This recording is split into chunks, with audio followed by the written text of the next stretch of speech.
bersama dengan saya, Mr. Sorchan di dalam channel pengembangan kepribadian atau mentoring self improvement. Saat ini kita akan belajar bagaimana sih kita mengatasi ketakutan kita. Mungkin kita berpikir kalau mengatasi ketakutan itu berarti kita harus menjadi orang yang berani, harus menjadi orang yang kuat.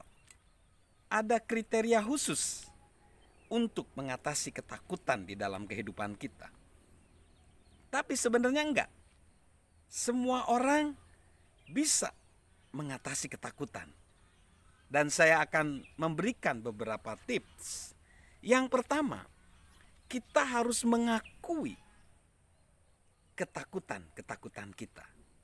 Kita harus mengakui ketakutan kita. Di mana ketakutan itu berada? Mungkin kita harus membuat daftar. Kita tuliskan apa saja yang kita takuti di dalam kehidupan kita. Mungkin itu aspek pribadi kita, karakter kita, aspek di keluarga kita, aspek ekonomi, relasi kita dengan orang lain, di pekerjaan, bisnis kita, atau apa saja. Namun apabila itu sulit, bisa saja kita menggunakan indikator.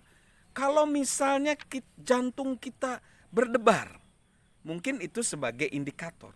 Berarti kita takut di sana. Lalu kita menjadi cemas, menjadi kita susah tidur misalnya. Itu mungkin objek yang menjadi ketakutan kita. Coba kita perhatikan. Lalu yang kedua, selain tadi mengakui, lalu kita temukan juga sumber ketakutan kita.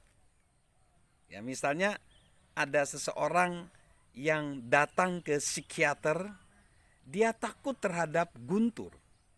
Lalu dokter tersebut berkata, sebenarnya anggap saja guntur itu seperti drum. Suara drum yang bergemuruh di simfoni kehidupan. Saya nggak bisa, Dok, kata pasien tersebut. Jadi apa yang harus saya lakukan? Ya udah, ikuti petunjuk saya aja. Kamu sumpel kupingmu dengan kapas, lalu kamu masuk ke kolong kasur, ke kolong tempat tidur, lalu kamu nyanyikan sebuah lagu sampai guntur itu selesai. Sebenarnya, seringkali sumber ketakutan itu adalah perasaan kita. Sesuatu mungkin adalah harapan palsu sebenarnya ketakutan itu. Sesuatu yang tidak masuk akal, sesuatu yang tidak masuk rasio. Tetapi perasaan itu menguasai kita. Sebenarnya begitulah sebenarnya sumber ketakutan itu. Maka ada seseorang bernama Jim Starber, dia ngomong gini, semua orang seharusnya berusaha untuk belajar sebelum mereka mati. Apa yang mereka sedang hindari dan mengapa? Seharusnya kita belajar katanya. Sebelum kita mati, apa sebenarnya yang kita hindari dan itu mengapa? Jadi kita belajar di sepanjang hidup kita untuk kita berani menghadapi ketakutan. Lalu yang selanjutnya, kita harus menyadari bahwa ketakutan kita itu membatasi kita. Ketakutan itu membatasi kita. Ada seseorang filsuf bernama Newman, dia berkata, janganlah takut bahwa kehidupan itu akan berakhir. Tetapi takutlah bahwa kehidupan itu tidak pernah memiliki permulaan. Ini sangat indah sekali. Newman bilang bahwa jangan takut kalau hidup ini akan berakhir, karena itu sebuah kepastian. Tetapi takutlah kalau hidup itu tidak ada permulaan. Artinya kita nggak pernah berani menjalani hidup. Kita nggak pernah berani melangkah sehingga kita tidak pernah memulai. artinya kehidupan kita menjadi kosong karena tidak ada karya nyata di dalam kehidupan kita, bahkan bisa bermanfaat bagi sesama kita.